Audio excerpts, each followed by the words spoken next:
আপনি কি জানেন জুমার দিনের গুরুত্ব তো কেন এত বেশি? সূরা আল জুমা আমাদের শেখায় জুমার নামাজ শুধু ইবাদত নয়, এটি আল্লাহর স্মরণের সবচেয়ে বড় সুযোগ।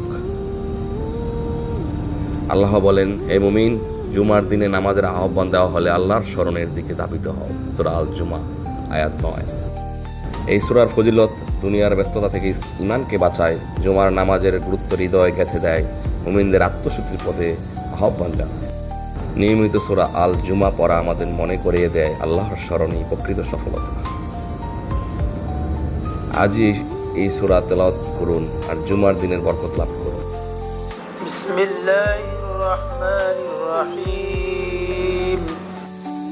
ইয়া আইয়ুহাল্লাযীনা আমানু ইযা নুদিয়া লিস-সালাতি মিন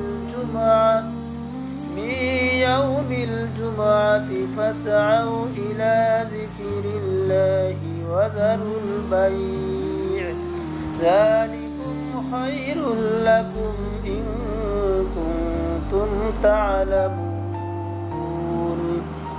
হে মুমিনগণ, জুমার দিনে যখন নামাজের জন্য ডাকা হয় তখন আল্লাহর স্মরণের দিকে শীঘ্রই ধাবিত হও। ক্রয় বিক্রয় পরিত্যাগ করো, এটাই তোমাদের জন্য অতি উত্তম, যদি তোমরা জানতে।